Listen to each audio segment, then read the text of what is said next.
9월 19일 토요일 예레미야 33장 14절부터 26절까지의 말씀입니다. 신앙생활을 열심히 하고 있는데 뜻하지 않게 감당하기 어려운 문제에 부딪히면 어떤 생각이 들까요? 육체적이든 영적이든 고난과 고통 가운데 있으면서 하나님의 임재를 느끼는 것은 좀처럼 쉽지 않습니다. 믿음 가운데 살아가는데 불행으로 여겨지는 현실을 접했을 때 신앙에 대해 회의를 느끼게 되지요. 하나님은 나를 사랑하지 않는 것인가? 열심히 하나님을 믿었는데 왜 이런 일이 나에게 생기는 것일까? 라는 생각에 빠지기 쉽습니다. 이것은 이미 신앙에 대해 회의감을 가지게 되었음을 말해주는 것이지요. 그러나 이것은 하나님의 사랑, 하나님의 일하심에 대한 오해로 인한 것임을 알아야 합니다. 지금 유다는 비참한 상황에 부닥쳐 있습니다. 희망이라고는 전혀 보이지 않는 암흑시대에 처한 것이지요. 이런 현실에서 유다가 바른 신앙의 길을 간다라고 하는 것은 도무지 기대할 수 없는 일입니다. 그들은 하루속히 암흑시대가 끝나기만을 간절히 원하고 있지요. 그것이 하나님이 하시는 일이라고 생각했습니다. 또 그렇게 하셔야 된다고 믿고 있었지요. 하지만 예레미야는 유다의 멸망만을 외치며 그 모든 현실을 받아들여야 한다고 말합니다. 이러한 말이 유대 백성의 귀에 들어올 리가 만무입니다. 그런데도 예레미야는 전혀 개의치 않고 선지자로서 할 말을 할 뿐입니다. 이것은 예레미야가 유다의 현실을 염두에 두고 있지 않기 때문이 아닙니다. 현실이 어떻든 상관없이 하나님의 말씀만 전하면 된다는 것이 선지자의 생각이 아닙니다. 선지자도 철저하게 유다가 처한 현실에 입각해서 말씀을 전하고 있습니다. 다만 현실을 바라보는 관점이 다른 것입니다. 예레미야는 하나님의 말씀의 성취라는 시각에서 유다의 현실을 이해하고 있는 반면 유다 백성과 거짓 선지자들은 불행이라는 시각에서 이해하고 있는 것이지요. 그렇습니다. 어떤 눈, 어떤 해석으로 문제를 바라보느냐가 중요합니다. 그것이 미래를 결정하기 때문이지요. 오늘 우리에게 주시는 33장 14절부터 16절까지의 말씀을 먼저 읽어볼까요? 여호와의 말이다. 보라, 내가 이스라엘의 집과 유다의 집과 약속한 좋은 일을 행할 날이 오고 있다. 그날에 그리고 그때에 내가 다윗에게서 한 의로운 가지가 나오게 할 것이니 그가 이 땅에서 정의와 공의를 실행할 것이다. 그날들에 유다가 구원을 얻고 예루살렘이 안전하게 살게 될 것이다. 여호와 우리의 의, 그것은 그의 이름이다. 아멘. 유다 백성의 악행에도 불구하고 여전히 언약에 신실하신 하나님은 이스라엘과 유다 집에 대해 하신 좋은 일, 선한 약속을 이루실 날에 대해 말씀하십니다.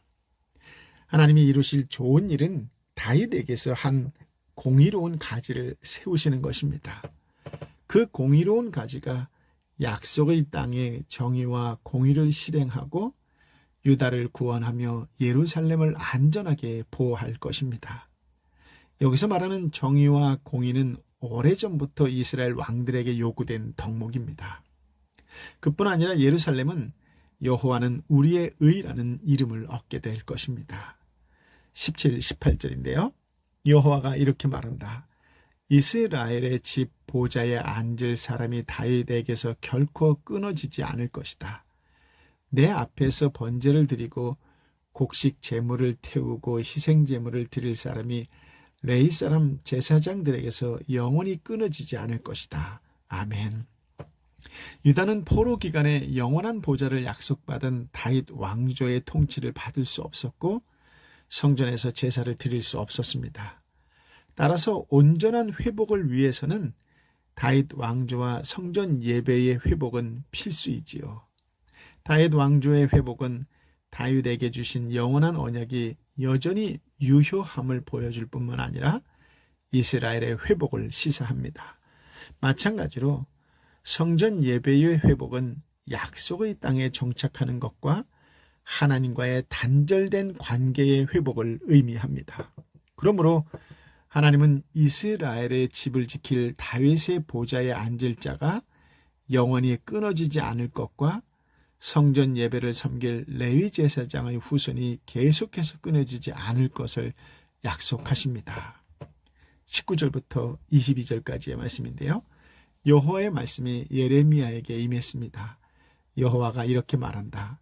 너희가 낮과 맺은 내 언약과 밤과 맺은 내 언약을 파괴할 수 있어서 낮과 밤이 정해진 시간에 오지 못한다면 내가 내 종 다윗과 맺은 내 언약도 파괴될 수 있을 것이고 그의 보좌에 앉아 다스릴 아들이 없을 것이다. 나를 섬기는 레위 사람 제사장들과 맺은 내 언약도 파괴될 수 있을 것이다. 하늘의 별 무리들을 셀 수 없고 바다의 모래알을 측량할 수 없는 것처럼 내가 내 종 다윗의 자손과 나를 섬기는 레위 사람들을 번성하게 할 것이다. 아멘. 하나님은 우주와 맺으신 언약, 즉 우주의 질서와 법칙을 성실히 지키는 것처럼 다윗과 레위 제사장들과 맺으신 언약도 성실히 지키실 것입니다. 다윗의 후손과 레위의 후손들이 결코 단절되지 않음을 강조하기 위해 별처럼 모래알처럼 수없이 많아질 후손들에 대한 약속을 또한 선포하십니다. 23절부터 26절까지의 말씀인데요. 여호와의 말씀이 예레미야에게 임해 말씀하셨습니다. 자신이 선택한 두 족속을 여호와께서 버리셨다고 이 백성이 말한 것을 너가 듣지 못했느냐? 그들이 이렇게 내 백성을 경멸해 그들을 한 민족으로 더 이상 여기지 않는다. 여호와가 이렇게 말한다.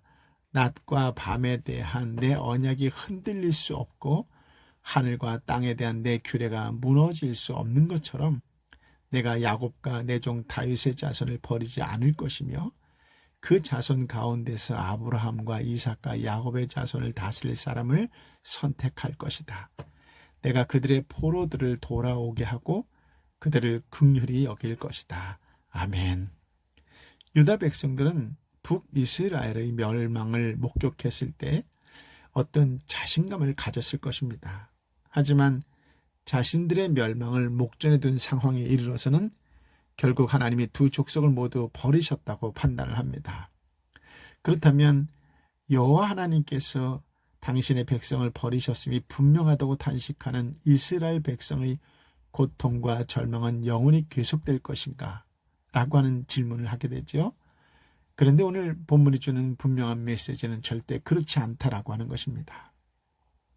유다 백성의 판단과는 달리 하나님은 그들의 조상과 맺은 언약이 여전히 유효함을 선언하십니다.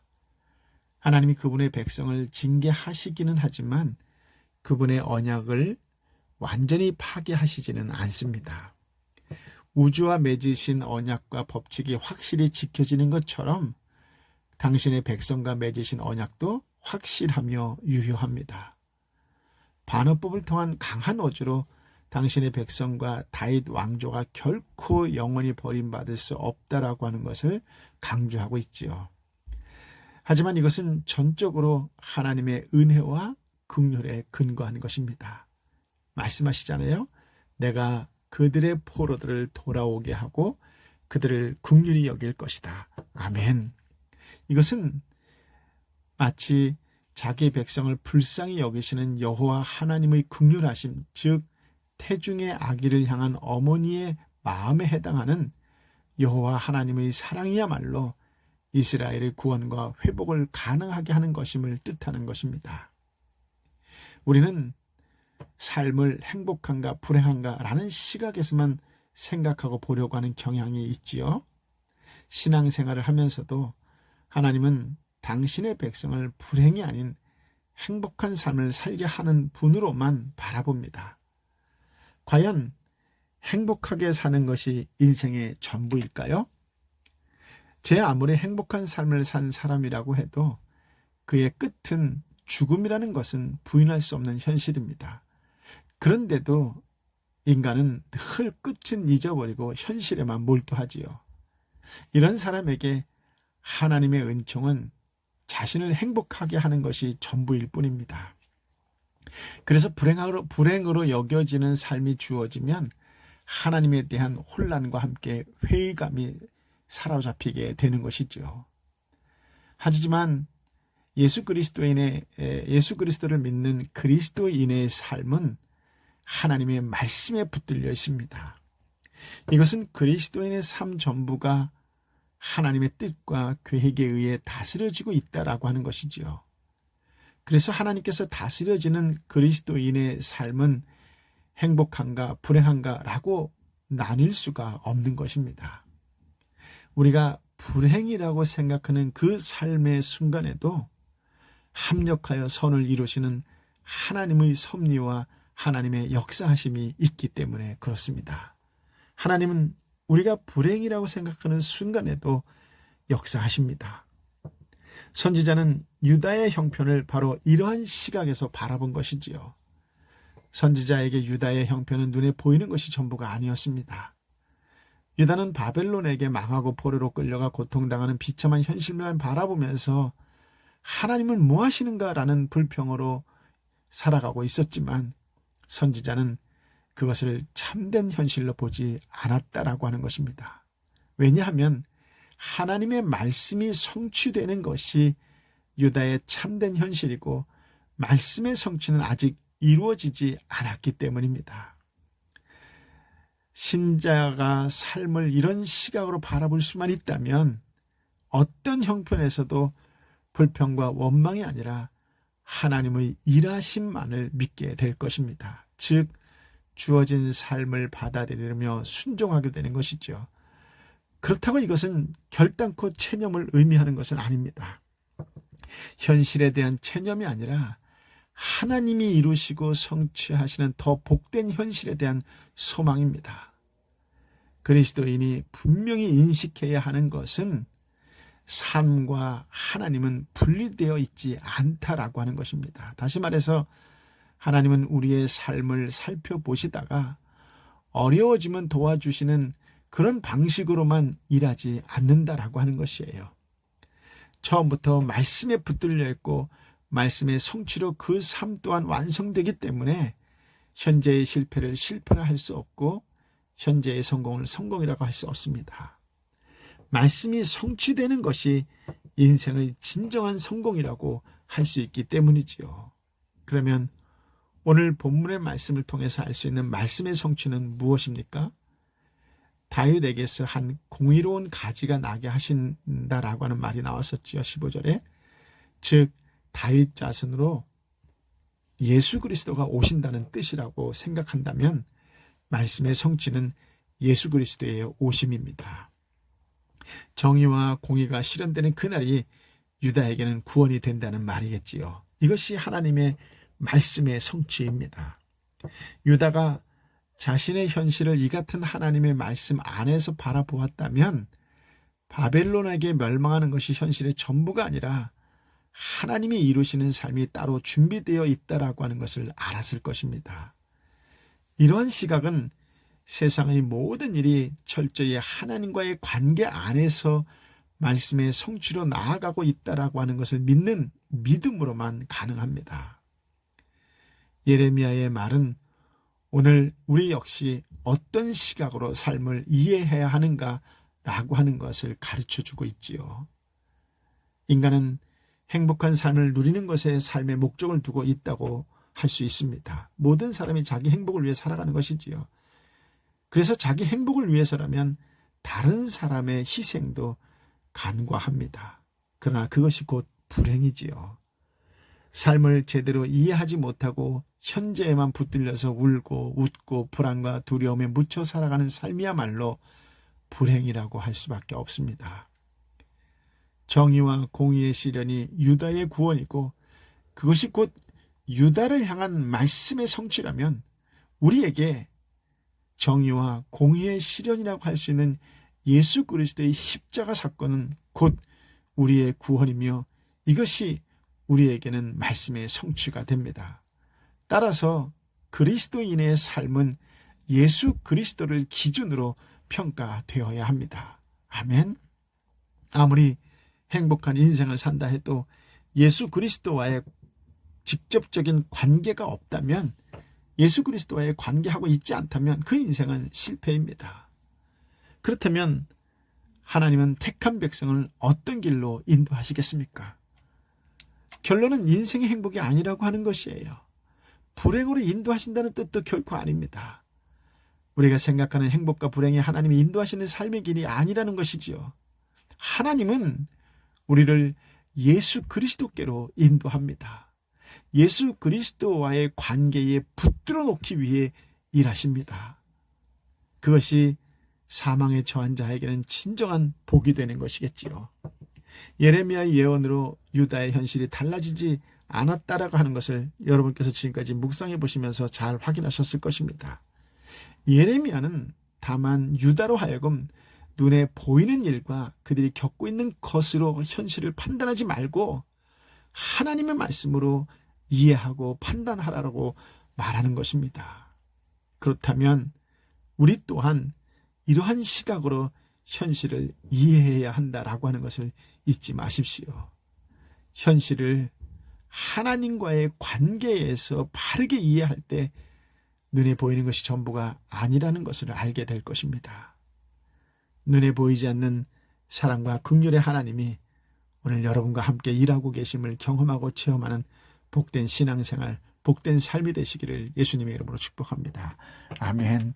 아버지 하나님, 참으로 귀한 말씀, 생명의 말씀을 다시 한번 힘이 되는 용기의 말씀을 허락하여 주시니 감사합니다. 냉혹한 현실 가운데 살아가는 우리의 삶이 얼때로는 지치고 힘들고 좌절하고 싶을 때가 한두 번이 아닌데, 그 냉혹한 현실 넘어 일하시는 하나님을 바라볼 수 있는 믿음의 말씀을 허락하여 주시니 감사합니다. 주님, 말씀에 따라 철저히 살아가는 그리스도인이 되게 하여 주옵소서. 어떤 상황과 환경 속에서도 믿음의 눈으로 바라볼 수 있는 시야가 열리게 하여 주시어서 포기하지 말고 끝까지 믿음의 길을 가는 순전한 그리스도인이 되게 하여 주옵소서. 무엇보다도 하나님께서 그러셨던 것처럼 우리도 세상을 불쌍히 볼 수 있는 긍휼의 눈이 열리게 하여 주옵소서. 세상에 믿지 않는 자들을 전도의 대상자로 볼 수 있는 넉넉한 마음으로 배려하고 환대할 수 있는 긍휼의 하나님의 사람으로 살아갈 수 있도록 우리의 심령 가운데에 성령의 놀라운 은혜를 다시 한번 부어 주옵소서. 우리가 사람들을 어떻게 바라보아야 할 것인지에 대한 분명한 믿음의 눈을 허락하여 주시어서 우리로 인하여 다시 놀라운 하늘의 역사가 일어나는 생명의 사건들이 날마다 일어나는 그런 아름다운 하나님의 사람으로의 삶을 살아가게 하여 주옵소서. 오 성령이여 임하여 주옵소서.